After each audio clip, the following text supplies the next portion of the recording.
but the question is, why are we being blocked from this information consistently?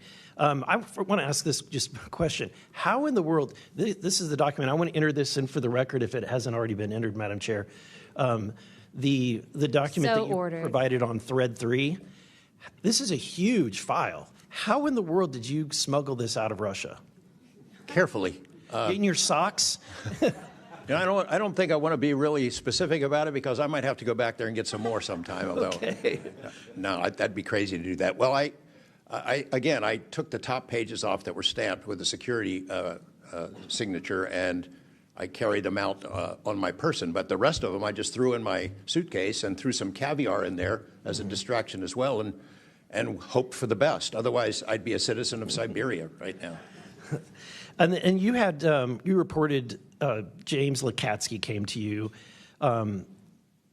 with government possession of NHI craft and how they ultimately gained entry. Can you testify to the veracity of that claim? Dr. Lakatsky is an honorable man who served most of his career with the DIA, a very trusted, high-level rocket scientist and intelligence analyst who inspired the OSAP program, as I said earlier. And in full disclosure, I've co-written 2 books with him. He dropped this on myself and our other co-author out of the blue. And it took 14 months for us to get DOPSR approval for him to release 2 sentences on that. He said this craft, we had managed to get inside of it. It had no wings, no rotor, no tail. It had no fuel tanks. They didn't know how it flew or how it was operated. It clearly looked like it was aerodynamic, but he would not go further. He's a by-the-book guy, and until he gets clearance to say more about that, I don't think we're going to hear much more. But it's not ours. It wasn't ours. We didn't make it. We didn't know who made it and how it was built and how it operated. We've got at least one, and I don't know. I think that's enough confirmation that we do have recovered discs and materials. Lastly, Mr. Borland, in the classified realm, have you been exposed to undeniable confirmation of NHI technology? And then my second question is BASE Systems involved in any way with reverse engineering exploitation of non-human intelligence craft? Yeah, we're gonna have to have a conversation this Skip for that. Whether I'm legally even allowed to answer that, and whether you're even allowed to hear it, sir. Okay. Again, you can sense our frustration. And so I just want to thank you for coming forward. We will continue to fight because, look, this is about making sure that this government belongs to the people and restoring the republic the way it was intended to be. Madam Chair, I also have further witnesses of courageous individuals. It was given to me by Dr. Stephen Greer, including Michael Herrera and his testimony. We have Roderick Castle and his testimony, Randy Anderson, his testimony, Stephen Digna, and others, 3 others, all saying similar things to what the witnesses today have said, and I would like to enter that into the record as well. No objection. Thank you. I now recognize Representative Lee for 5 minutes. Thank you, Madam Chair. I think we need to make sure that we don't get distracted by sensational stories only of unidentified anomalous phenomena and lose track of what the core of this hearing is about. This is all a perfect example of why whistleblowers are so important and why it's so important that we step up and protect them. With Trump, RFK Jr., EPA Administrator Lee Zeldin, and others committed to dismantling government and firing professionals who do dare to speak out against the threats this administration's disastrous policies create, we have to focus on protecting all whistleblowers, not only the ones who are reporting on UAP. I'd like to thank the whistleblowers who have agreed to come before the committee today and speak their truth. This administration's claims to care about waste, fraud, and abuse, and so often it is the whistleblowers who care and who are the tip of the sword fighting against the real waste, fraud, and abuse. One study found that whistleblowers expose fraud at more than twice the rate of third-party auditors. So, Mr. Spielberger, what are some of the best examples of whistleblowers exposing fraud and abuse in the federal government? Thank you, Congresswoman. Again, whistleblowers have played such a vital role across so many different issues. One prominent example goes back to the 2014 VA waitlist scandal. POGO actually played a very instrumental role coordinating with Iraq and Afghanistan Veterans of America. At that time, we received tips and whistleblower disclosures from over 800 different individuals talking about the VA subjecting veterans to extensive wait times in order to get the basic standard of care that they deserve. It's certainly prolonged serious illnesses, even contributing to hastened deaths, and we were able to help shed more light on that issue, which I think just emphasizes the importance, even outside of the national security context. We are often still talking about serious issues and even life and death concerns. And unfortunately, whistleblowing can lead to serious repercussions and retaliation, especially in this vindictive and lawless administration. Mr. Spielberger, in the past, what kinds of retaliation have they faced, and what are we seeing today under the Trump administration? So we've certainly heard about a number of different examples of retaliation. One that I'd like to highlight that Mr. Borland referenced previously is retaliation through abuse of the security clearance process. That can have grave implications not just for a whistleblower, but also their ability to seek legal counsel and defend themselves against retaliation. And when we look at the past several months of this administration, unfortunately, we've seen a really systematic approach toward dismantling the nonpartisan civil service. We've seen the mass firings. We've seen undermining of independent agency watchdogs, mass firings of inspectors general, undermining the Office of Special Counsel, the Merit Systems Protection Board. Again, these entities that are meant to be independent and play a critical role in investigating whistleblower disclosures and ensuring that their rights are protected. Yeah. Thank you. In 1989, Congress passed the Whistleblower Protection Act and then broadened it again in 2012 to ensure that federal workers could feel free to come forward to their elected officials. And it's a good thing we did, because whistleblowers have played a more important role than ever since Trump has taken office. It was thanks to a whistleblower that we learned that DOJ allegedly put every single American's personal security information at risk by bypassing safeguards and copying all this data to an unsecure server. I ask unanimous consent to enter into the record a New York Times article titled, quote, "DOJ put critical Social Security data at risk," whistleblower says. Good to go. Thanks. We've had whistleblowers at the National Labor Relations Board reveal that DOJ minions may have shipped case files outside of the agency, possibly to help then co-president Elon Musk continue to exploit his workers. And last week, whistleblowers at the National Institute of Health came forward to say that RFK Jr.'s vaccine misinformation campaign had pervaded even the highest levels of the agency. Typically, whistleblowers have an inspector general they can rely on to investigate their claims and register issues with agency leadership. But President Trump has fired or demoted over 20 inspectors general. If I may ask one more question, Mr. Spielberger, can you explain how eroding the independence and capabilities of inspectors general further endanger these whistleblowers?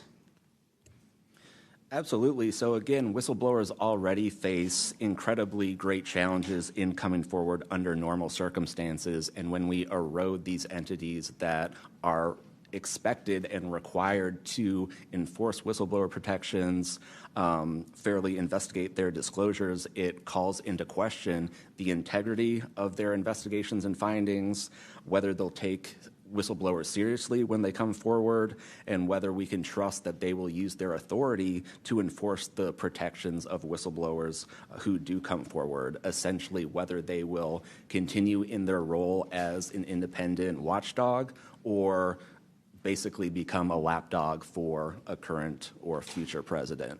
Thank you. And I will take no more liberties. I yield back. Thank you. I now recognize Mr. Crane for 5 minutes. Thank you, Ms. Chairwoman, for holding this hearing. Thank you to the witnesses for appearing. In the effort of transparency here, I got to admit to the witnesses that, growing up, I really never believed in UFOs or any of this stuff. I always thought it was a little kooky and whatnot. But, after hearing, your testimony from honorable service members, watching videos like my colleague, Mr. Burleson, just presented, I got to admit, I've become a believer. Not that I know where these things come from or, what they really are up to, but I'd like to start with asking the witnesses. Mr. Nusatelli, you were in the Air Force, right? Yes. Did you believe in UFOs prior to your encounter? I've always been interested. Okay. Yes. Chief Wiggins, you're currently in the Navy, is that correct? Correct. Did you believe in UFOs before your encounter? I did. I'm from Las Vegas, and I've watched George Knapp my whole life. Okay. What about you, Mr. Borland? I have always been open to where facts go, so. Were you guys scared or hesitant to come forward and tell your story because of fear and believing that you might be reprimanded or ostracized from society because of your stories? Mr. Nusatelli? Yes, absolutely. I probably would not have come forward if I didn't have documentation to prove some of my story, and I also wouldn't have come forward without the people that paved the way for us in the first congressional hearing. So, Chief, what about you? Once I got the okay from the Navy from top down, that gave me a level of relief. Prior to that, I didn't have any thought left or right of that, but thank the Navy to give me the go-ahead, and that gave me the relief that I would not have any level of reprisal or anything happen to me. Mr. Borland, how about you? Absolutely. I mean, after I went through everything, it was pretty clear that I caused a major issue in the executive branch, so I did what I was supposed to do, and that's why I haven't spoken publicly. That's why I'm happy to be here. This is how I wanted this to be done in regards to me. Mr. Borland, why do you think that you faced reprimand and discipline for your effort to come forward and be transparent about what you saw?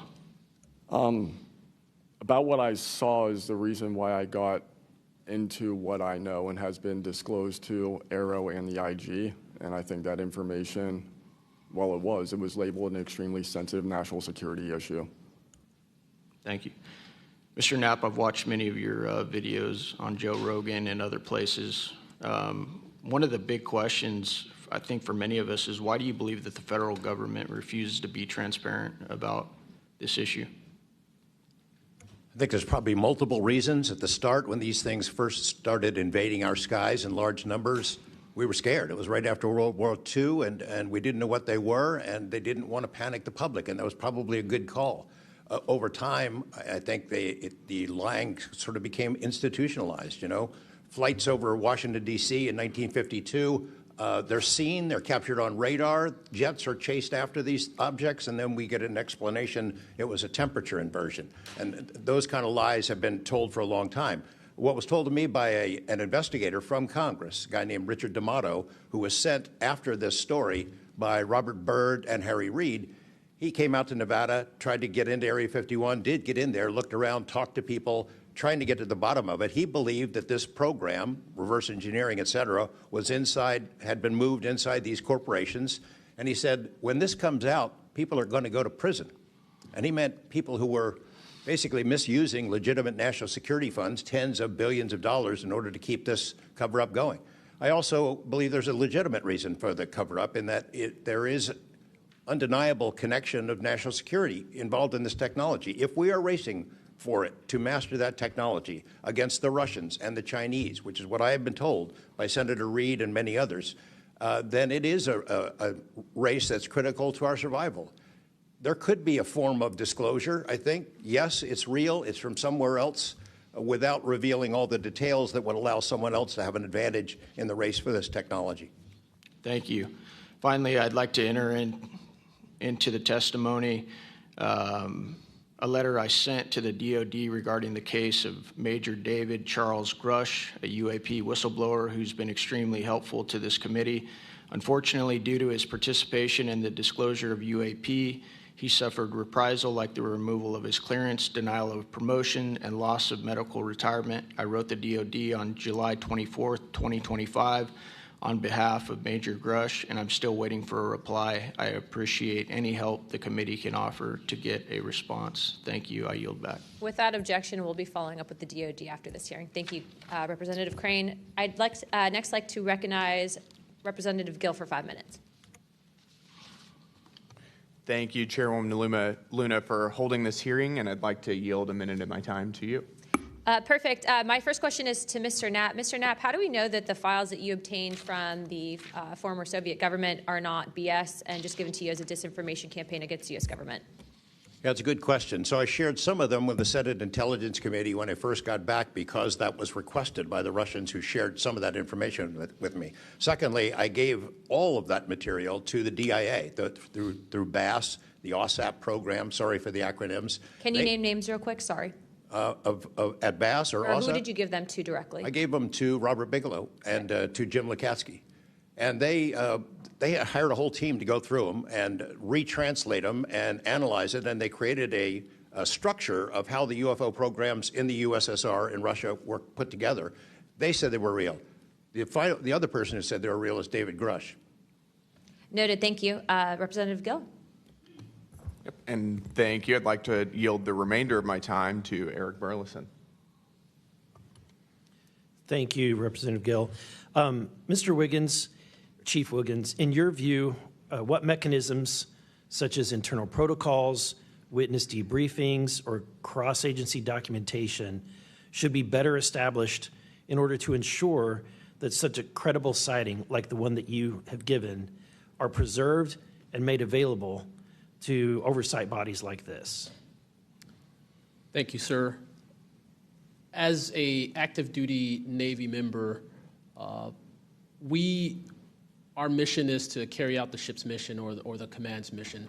And we, on a general basis, don't have knowledge of what to do when we see things like this. We just don't. We're there to do our mission and do what's told of us, right? So I think what would be important is giving active duty members a clear way of being able to report things like this to where it gets to this point.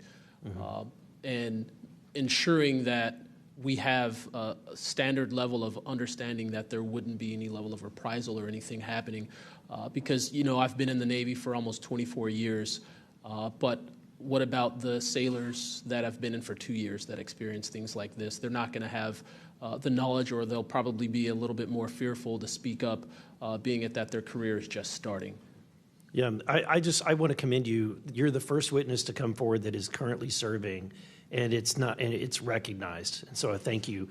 And your testimony is unbelievable.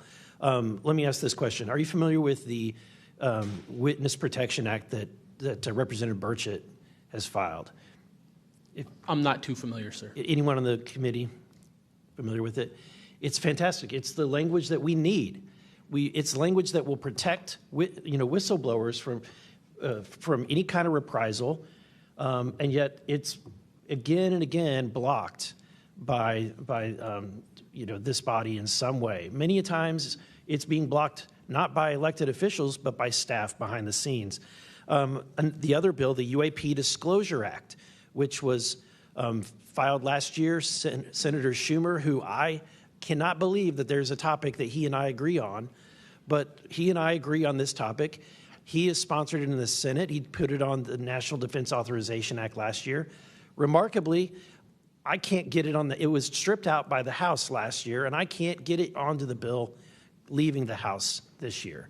Mr. Knapp, how far would that bill go to actually getting the answers that we need?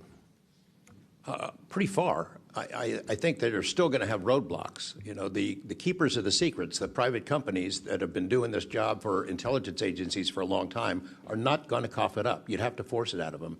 And whether you can get them to admit that they have it or not, they're supposed to lie about it. They've been lying about it. More power to you. I hope it works. I hope it passes this time. But it's a daunting challenge to get them to open up after lying about it for more than 75 years. Yeah. And then finally, Mr. Borland, when you engaged with Arrow in 2023, you noted that their public statements did not match the reality that you and others had witnessed. In your assessment, what were the key limitations of Arrow? I would put it to you this way. The statement Arrow has made is scientific evidence of extraterrestrials. Scientific evidence requires a scientific control. Extraterrestrial is an entity on another planet. The only way to scientifically prove extraterrestrial is we have to go to that planet, acquire technology, bring it back, and compare it to what we have here. So you're saying they won't let anything out because, or they won't come forward unless they confirm that unless they go to the planet and confirm where its origin is? That would be scientific evidence, yes. And by that statement, Arrow found no scientific evidence of extraterrestrials is basically, I don't want to call it a psyop, but a misrepresentation, because we do have things. But making that statement is not technically a lie. It's a misrepresentation of the full truth. Thank you. Madam Chair, may I, just since we're on that topic real quick, how do we get to these other planets? How do we pass the Van Allen radiation belt safely? Good question for you. I cannot answer that for you. Thank you. I would now like to recognize Mr. Perry for 5 minutes. Thanks, Madam Chair. I think I'll start with maybe Mr. Borland. So you have a clearance, right? You're in uniform, you have a clearance. When did you leave service? What year? I left in 2013, February 2013. Who was the president, if you recall? 2013 would have been President Obama, sir. Wasn't President Trump, right? No, sir. Okay, so you have a clearance, right? You're serving in uniform, you have a clearance. Yes, Your sir. story, I think many of us are kind of picturing the scene. You walk out in the flight line, having a smoke, this event occurs. Do you have the perception, at least I do, based on your story, that this involves the U.S. government? Whatever you saw involves the U.S. government. That is 100% my opinion then and now. And was there an after action? Do you do a daily debrief of the activities of the day? Was any of that recorded? Was there a conversation with the command? Was there any documentation that you know of at the time? Not to my knowledge. I mean, like I said, I talked about it on the ops floor, and a couple of people had pulled me aside, some older enlisted, and were like, you probably want to keep that to yourself. So did you get the impression that they knew what you were talking about, just didn't want you to harm your career or seem crazy, or that they didn't really witness? Did you know anybody else that witnessed what you saw? Again, not that night. Like I said, the only people that would have been out there would have been security forces, and then those of us that were doing ops. Security forces in uniform or contract? Probably both. Did you talk to them? Did anybody talk to them in an after action? Not to my knowledge, sir. Was there any interest in the command to determine and verify what you saw? Not to my knowledge, sir. It's unfortunate. Chief Wiggins, thank you for your service. Gentlemen, thanks all of you for your courage to be here. Your story's a little bit different. Sounds like it, well, for both of you guys, and also Mr. Nusatelli, if this were sanctioned by the U.S. government, even though you have a clearance, but it's classified above the clearance level, do you see any reason why they would allow you access, being present, viewing it, hearing it, being around it? Like, what is this, an accident? Like, does the U.S. government make these kind of accidents? They make accidents, mistakes like this? Like, we're doing this test of this new system, and we forgot these guys were standing here. Does that sound like something that the U.S. government would do? No, sir. Some of the launches we were doing were like $5 billion projects that had taken like 10 years to develop the technology. And these objects were coming right up to the launch pad.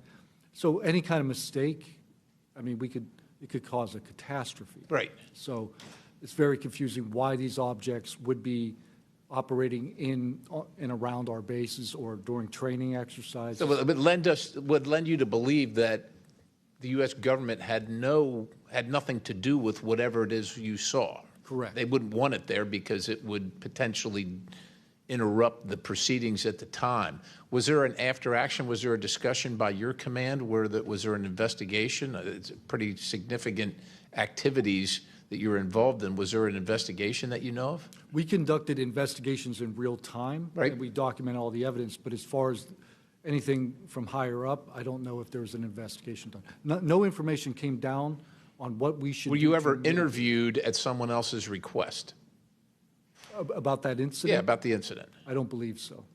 Do you think that's you find that odd? If something happens, you're around multi-million, maybe billion-dollar operations and launches of national security interests, very sensitive.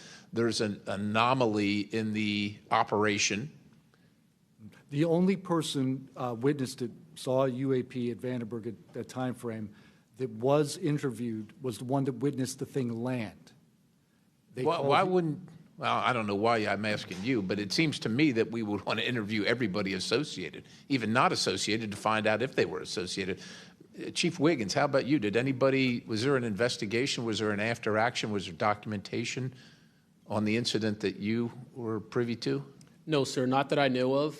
And in my previous experience as an operations specialist, all operations that I've been a part of have been deliberate. So yeah, they're and deliberate operations. After the operations, you conduct an after-action review, or that's what the Army calls it. I don't know what I imagine the Navy has something similar to determine your weaknesses, your successes. Do you do that in regard to this incident?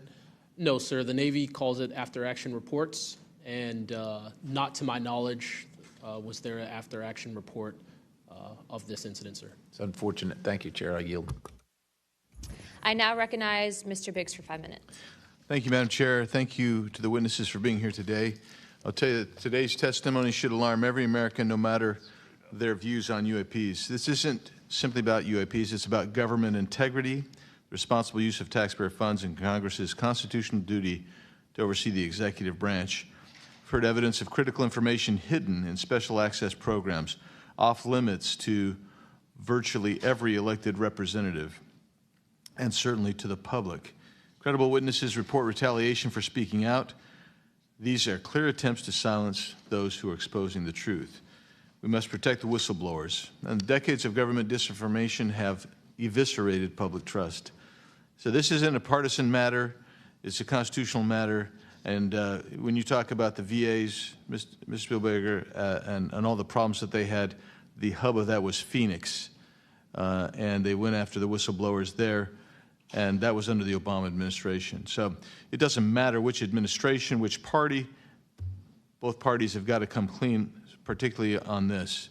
So if the government thinks it can hide the truth and punish those who speak out, Congress has to keep pushing until the facts, whatever they are, wherever they lead, come to light. I'm going to go to you, Mr. Knapp, first. You've interviewed numerous UAP whistleblowers over the years. The question is, how do you verify their claims before deciding they're credible enough to report on? It's a combination of factors. First, you check their credentials. Did they really serve where they said they did, and did they work where they said they did? Are there any other witnesses? Is there visual proof, film, footage, things of that sort? You ask the people around them that know them, that used to work with them, if they're credible people. That's one way. You know, I think about ARROW, the organization that this body created to deal with witnesses and whistleblowers. I hope I'm not taking too much of your time here, but they invited people to come forward, service members who knew, saw things and had experiences. And I can tell you that the people that I have talked to who went through that are deeply disappointed. There was a guy named Bob Jacobs who was a lieutenant attached to Vandenberg in 1964. His unit would record missile tests. They recorded all of them. On one of these particular tests, a UFO comes out of nowhere, zaps what looks like a laser beam at what would have been a nuclear dummy, a nuclear weapon, and disabled it. And he is called into the commander's office. Two guys in suits clip that film footage out that shows the UFO, and he's ordered to never talk about it.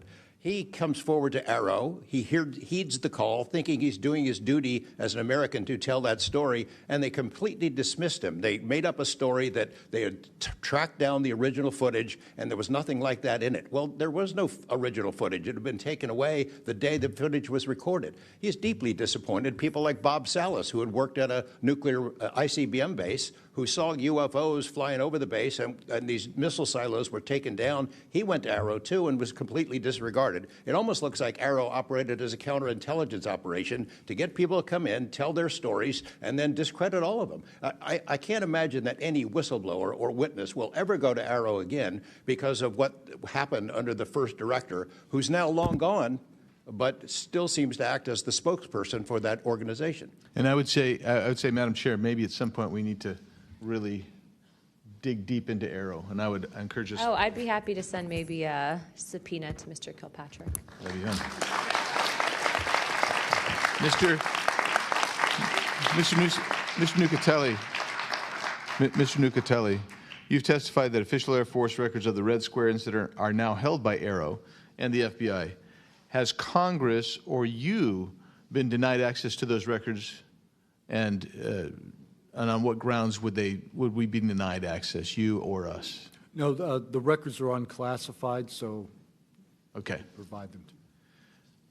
In the 2003 to 2005 incidents you described, were any physical effects, electromagnetic interference, radio anomalies, or security system disruptions documented in base logs or any reports, official reports? Not to my knowledge, no. Mr. Wiggins, has the full resolution unedited footage of your incident been provided to Congress? Yes. Okay. Were you or your crew ever instructed formally or informally not to document or discuss the event? Ever? No. Good. Mr. Borland, you've talked about manipulation of your security clearance records. Can you identify which agencies or offices were responsible and whether they provided any written justification? I can do that in a skiff, sir, 100%. Because of being a part of a multi-agency special access program, I cannot give those publicly. So I'd encourage us, Madam Chair, to have that skiff meeting if we can. And then, Mr. Borland, again for you. You testified that you withheld certain sources and methods from Arrow due to mistrust. Can you give us some specifics that led you to believe they were misrepresenting the truth? Well, as I said already, what I said about scientific methods, scientific control, extraterrestrials, I mean, I know what I've seen, I know what I know, and I know it's true.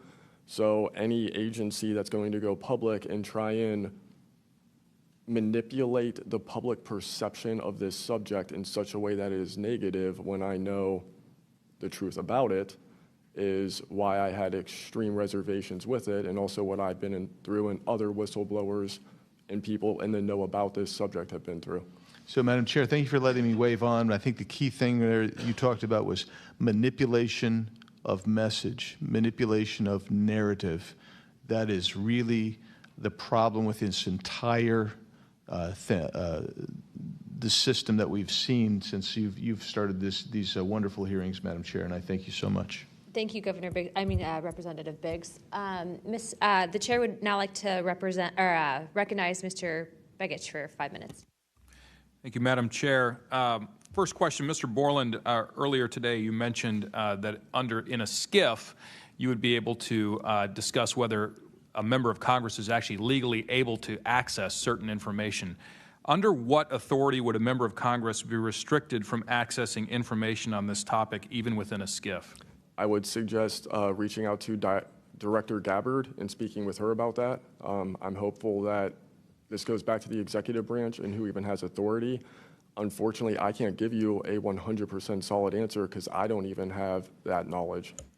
Next question to George Knapp. What is the estimated annual budget, your view, for the program for investigating or reverse engineering UAP-related technology, including official, misappropriated, or black budget funds? I wouldn't have a clue. I don't know of any person that's ever seen it. Does anyone on this panel wish to address that question? Okay, moving on. Are any of you willing to name specific gatekeepers within the root cell of the UAP-SAP Federation?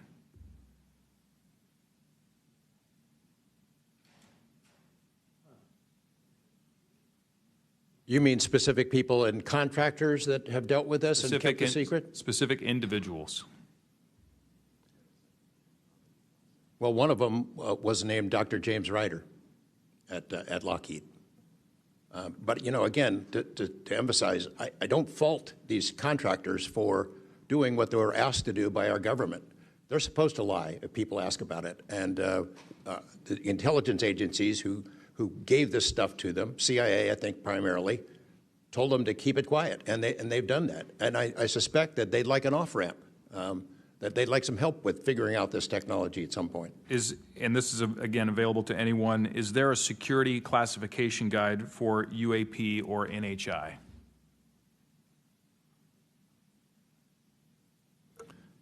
I remember in the 2003 or 2023 hearing, it was stated that all UAP-related material is classified secret or above. I have a name for you. Go ahead. Glenn Gaffney, CIA. Glenn Gaffney, CIA. Another question for you, Mr. Knapp. What is, in your view, having investigated this issue for so many years, what is the long game with respect to disclosure of this information to the public? Because with the advent of essentially a video camera and a high megapixel phone in everybody's pocket, at some point, this information is going to be impossible to withhold from the public. What do you think is the long game here? Well, the secret's out. I mean, how many videos have there been already? You know, videos that are leaked from within the military and intelligence agencies and contractors and sensor platforms. It's out there. But they have the high ground. The people that don't want us to take it seriously dismiss it, discredit the witnesses, come up with a cover story. I mean, it's been out there a long time. The public senses that it's real, and the people in authority dismiss them. It's a game that's been going on a long time, and I don't think they're ever going to release it. I think that there's an attitude among the people that have been involved in this for a long time that the public doesn't deserve to know, and that the public probably can't handle it, but they can. Final question, again, this one's open to anyone who'd like to answer it. Describe your understanding of the org chart or lines of control within the executive branch with respect to these topics.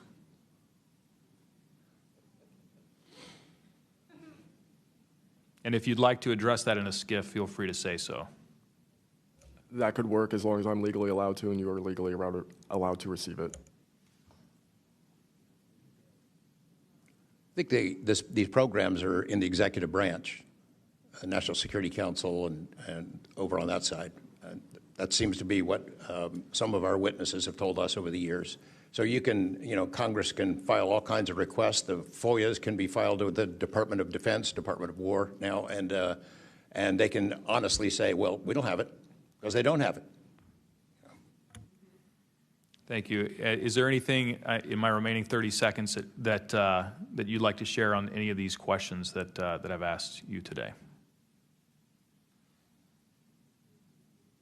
I applaud the committee for trying to tackle this monster of an issue. I really appreciate that it might be the only bipartisan issue in Washington where everybody can agree. We've watched multiple hearings now.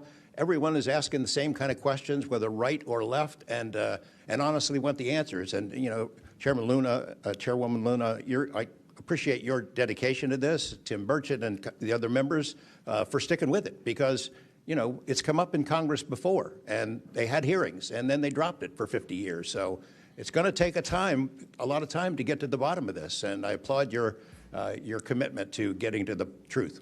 Thank you, Mr. Knapp. Pursuant to Committee Rule 9C. Madam Chair, can I ask a parliamentary question of you? Yeah, sure.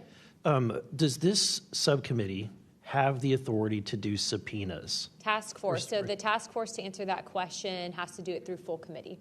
Okay. So, and also in regards to immunity, which to Mr. Borland's point, we are going to be doing a motion to ask for immunity for you and a few other people to come into a skiff and tell us what you know without being subject to the Espionage Act, et cetera. Thank you, ma'am. So that's just kind of an update. But as a task force, because we are not a full subcommittee and there are certain authorities that haven't been granted to us, probably because they don't want us to have it.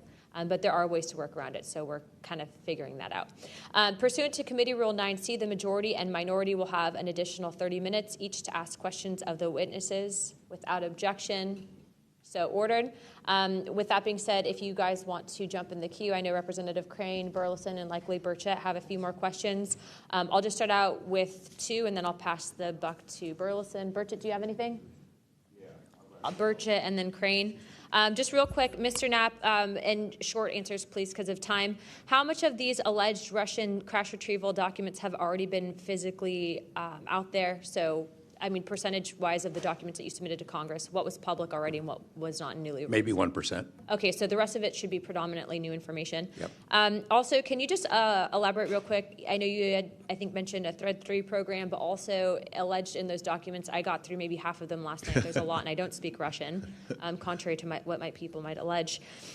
What does the Thread 3, was there any specific programs that existed within the Soviet government or groups to specifically investigate this by name real quick?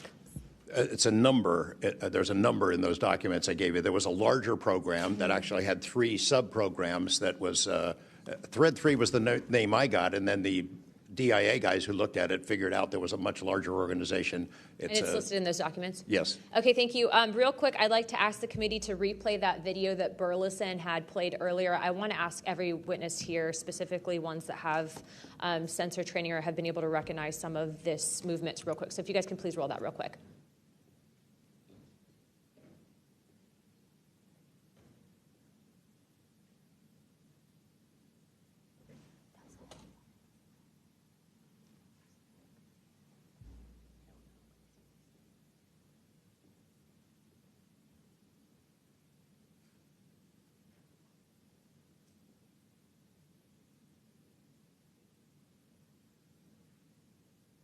Okay, while this is still rolling, Mr. Nusatelli, real quick yes or no answers. Are you aware of anything in the government, United States government arsenal that can split a Hellfire missile like this? No. And do whatever blob thing it did and then keep going? Nothing? Nothing. All right, how about you, Chief Wiggins? Nothing to my knowledge, ma'am. Okay, and how about you, Mr. Borland? I prefer to answer that in a skiff. Okay, does this video scare you guys? Yes or no? Yes. Wiggins? Yes. Nat? I had a different reaction. I was really happy that it got out. Thanks for providing Curiosity that, kills the Congressman. cat. All right, Mr. Borland? Yes, for... Okay. All right, that is the end of my questioning. I'd like to now recognize Mr. Crane. Thank you. Chief, I was on a ship for a little bit. I was a gunner's mate on the USS Gettysburg for a couple years. My question to you is, when you had your encounter and you saw it on the screen, you were in the CIC, is that correct? That's correct. On an LCS ship, the CIC is on the bridge, so it's called ICC-1, but yes, same. Did a bunch of the other folks in the CIC come and check out what you were looking at? Yes, we all did. The tactical action officer, myself, the RCO, and 2 others that were on watch. We were all in the same space, so we were all looking at the Sapphire screen all at the same time. Because in the other couple instances with the witnesses, you guys just saw it by yourself. Is that correct? Mr. Borland, you saw it by yourself? For me, yes, sir. Mr. Nusatelli, you saw this by yourself? No, there were multiple witnesses in every case at Vandenberg. Okay. So, Chief, did that spread like wildfire throughout the ship in the next day or two, what you guys had seen? No, sir. It didn't spread throughout the ship, but it spread throughout ICC-1 conversation. As you do your turnover, we talk about it. But it didn't go further than just the watchstanders that stood watch on the bridge and in ICC-1. So it did move around there throughout a few days. I'm kind of surprised. Stuff usually spreads around the ship pretty fast. Why do you think the rest of your fellow sailors on the boat didn't hear about it?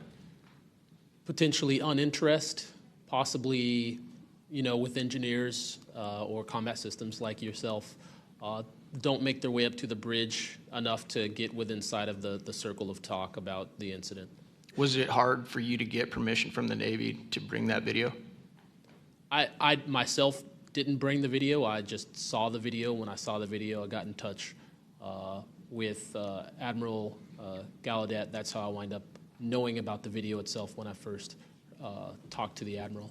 And you can hear my voice at the back end of the video, and I was like, hey, that's my voice, and I wanted to talk about it. How long did that encounter take place, Chief? So the encounter itself, from the time I recognized on my radar to the time after the video ends, was probably about 5 to 7 minutes. What speed was the object moving at? When I first witnessed off the port bridge wing the object moving out of the water, what I thought was originally just a light on the water, something on the horizon, and surfacing and going into the air. I then knew it was an air contact, but as an air controller myself, I started thinking and going through kind of like my checklist in my mind. Could it be a helo? But it's not blinking lights. So I then realized this is something I've never seen before. So the speed itself, just going from the horizon to about maybe 3,000 to 4,000 feet in the air, was very slow, slowly rising. And then it sped up. I'm not an expert at knowing specific speeds of aircraft just by visual eye, but I would say probably 1-2 Mach instantly into the rest of the formation. I didn't notice visually with my own eyes the other 3 objects until I went back to my radar and also utilized Sapphire to see that, in fact, there were 4 total. And then again, when they all left after a certain amount of time, it was nearly instantaneous. So you spotted it visually first, Chief, and then went back to your radar, or did you guys spot it on radar first? Radar first, because that was my watch station. And then you went out to the port bridge wing, is that correct? Correct, to verify what I saw on my radar. What range was it at, Chief, when you were able to see it visibly? I would say about 7 nautical miles, 7 to 8 nautical miles of a light from the ship. Wow. Thank you. I yield back. I now recognize Mr. Burleson. Thank you, Madam Chair. Mr. Chief Wiggins, you said that it emerged from the ocean. Is that right? Yes, sir. And before it did, it was glowing. It was a glowing object under the water. That part I couldn't tell because it was nighttime at 1915 approximately, and it was also at a distance. So it's very hard to tell the difference between something on the horizon and something surfacing from the water. My personal thoughts after seeing what I saw is that it did in fact come from the water, but I don't have visual evidence showing exactly, that it did in fact come from the water. But I had to go through my process of elimination and try to figure out, was this a ship on the horizon just showing its lights at night, but to see it surface, then it made me question, okay, where did this come from? If it's flying and it's not a drone or anything like that, where was its origin? Where did it start? Mm-hmm. Mr. Knapp, in your testimony and in this document, you detail an event that happened in Russia where their nuclear missiles were activated, and we were close to a World War III at that time, which is startling to hear. It's also good to know that as we have investigated the JFK files as well, that we're learning that that there was a document that was sent between Russia. There was an agreement between Russia and the United States that if they were to see some unidentified objects over sensitive sites, that they would report it to each other. Are you familiar with that document?